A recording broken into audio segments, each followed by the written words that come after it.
Want to buy some shares? Today, I'm going to take you through what city professionals look for when making an investment. Now, I've spent my career in the city interviewing lots of professional investors. These are the people that buy shares for a living. And what's interesting is they all tend to say very similar things about what makes a great investment. What we can do is use these things to form a list of principles for us to go and choose some stocks for ourselves. And you can make some serious money doing this. You don't need to be a professional. Take this guy. I interviewed him quite recently. His name is Lord John Lee, and he's the UK's most successful private investor, counting himself as our first ever ISA millionaire. He wrote this book. In it, he describes how he turned £126,200 into £1,015,843.65 in just 17 years. So in this tutorial, I'm going to give you a step-by-step process for buying stocks. Hopefully that can make you very rich. And at the end of it, I've got 3 bonus tips as well, so stick around for that. Also, please subscribe to the channel and turn on notifications. Okay, so I'm going to start off with a bit of a story. I'm going to take you back to 2004, the year I started university. On my course, I met this American guy whose dad was a technology investor.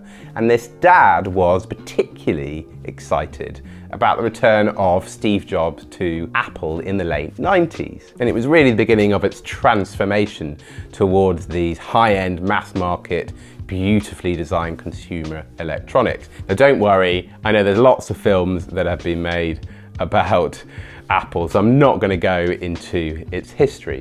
But what was interesting was this friend from uni was telling me how a few years beforehand, just after Apple had released its first iPod in 2001, it had been his birthday and he really wanted one of these iPods. But his dad, keen to teach his son about stocks and the stock market, didn't buy him the iPod he wanted, but instead gave him the value of the iPod in Apple shares. So he basically gave him a slip of paper with, a brokerage account that said his name and $399 worth of Apple shares. And he said to him, look, you can sell those shares and you can go and buy that iPod that you wanted, or you can keep them. But my best advice to you is that you keep them. So fast forward a few years and we're chatting at uni, and this guy was banging on about the fact that he'd kept hold of the shares. Why was he so excited? Because they doubled in price. Next stop, spring break, woo, with $800 in his back pocket. Now, I didn't keep in touch with this guy, but I bet selling those shares was the biggest mistake of his life. Not long after, out came the iPhone.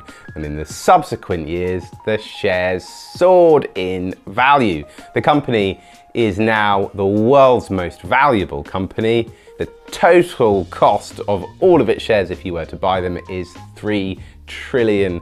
And of course, if he kept hold of those shares, rather than the $800 he sold them for, they would today be worth over $250,000. Not bad for a $399 investment. Of course, picking the next Apple is a very hard thing to do. The figures are actually 1 in 86 companies in the stock market are responsible for all of its gains. So it's hard to find that one particular company, but there are some things that professional investors look out for in companies that make investments in them much more likely to succeed.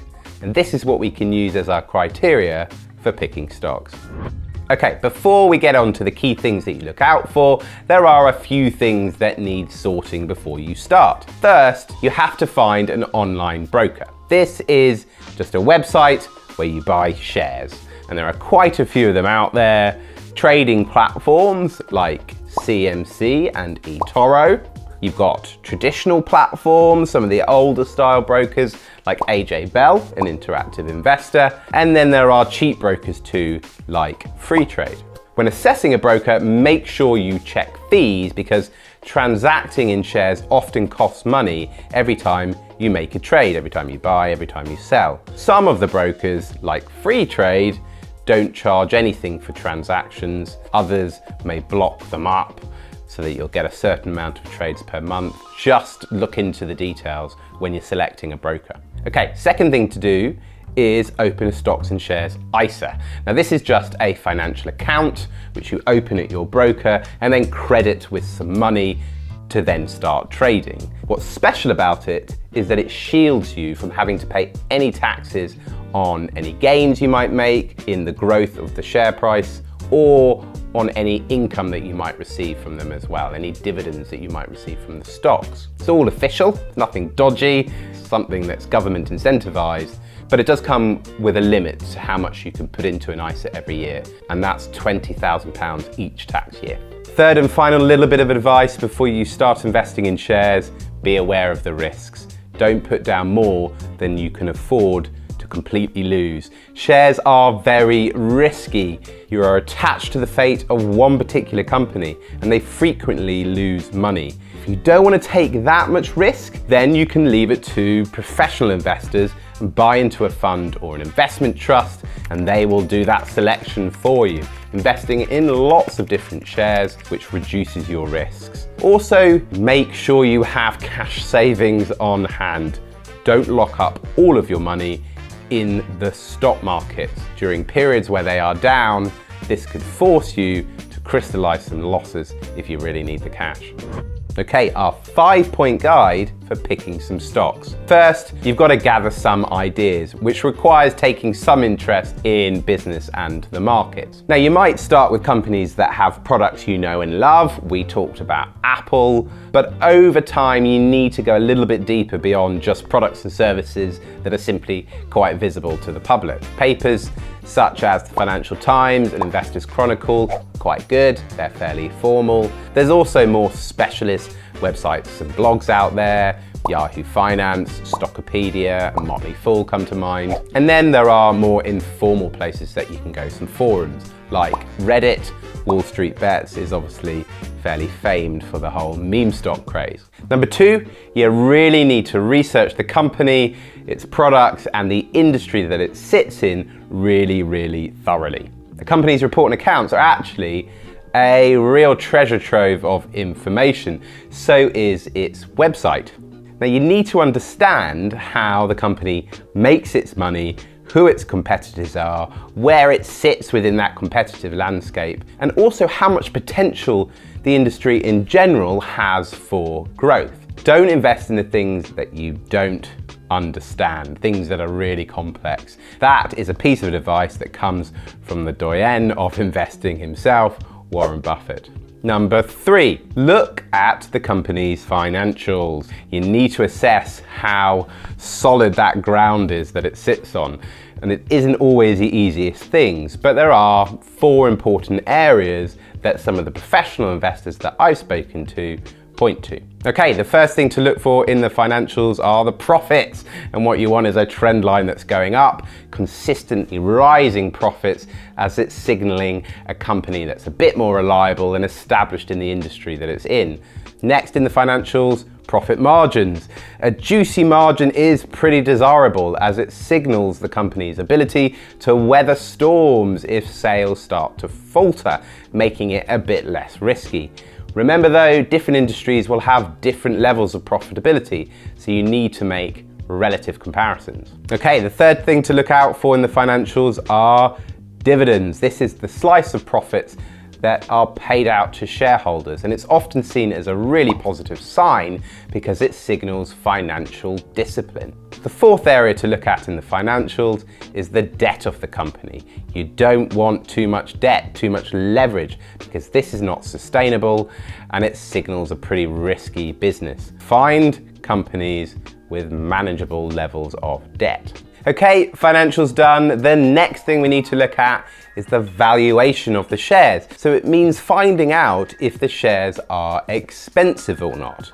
The way to do this, and the key metric here, is the PE ratio, the price earnings ratio, because this tells you how many multiples the share price is of the underlying earnings, the profits. A 10 times PE would signal a company's shares are trading at 10 times its underlying profits. This enables you to examine how expensive the shares are trading relative to their own history, but also other companies in the sector and the wider stock market. Many investors talk about the need to invest when shares are moderately priced, and Warren Buffett is the biggest advocate of this as a value investor, someone who buys shares when they represent good value. Okay, final point in our list, examining the board of directors. This is important because these are the people in charge of the company's strategic direction, and often they'll provide clues as to their faith in that business at that moment in time. One of the key things to look out for is what they call skin in the game, how many shares of the business that they own themselves. But not only that, also whether or not they're buying and selling them. Also, one final thing to note is the chairman's comments in recent statements. See what they're saying about the business, see what they're saying about its trading environment. Okay, now you've bought a stock, before we get on to our 3 final bonus tips, please like the video and subscribe to the channel and turn on notifications. Okay, our final 3 tips. Number 1, try to invest in a number of different stocks. The academic research says that you diversify away a lot of those very specific risks that you have with individual stocks at about 10 or 15 of them. If you're looking to do this quickly, one way to do it is to buy into a mutual fund like an ETF or an investment trust, as this adds lots of diversification quite quickly. Number 2, give it time. They talk about the minimum investment period for stocks as 5 years, but really you need 10 years or longer if you're going to reap the benefits from investing in shares and riding out the natural volatility of stock markets. Okay, our 3rd and final point, when things go well, trim the number of shares in that particular company to bring the percentage of that holding relative to your whole portfolio down to a more reasonable level. But you don't need to sell out entirely if nothing has fundamentally changed about the company. Professional investors call this running your winners. Well, I hope that provides you everything you need to go and buy some shares. Please let me know how it goes. You can always put a message in the comments box below or email me at marcus@stepstoinvesting.com. And of course, please don't forget to subscribe to the channel and turn on notifications. And for more education, just go to stepstoinvesting.com.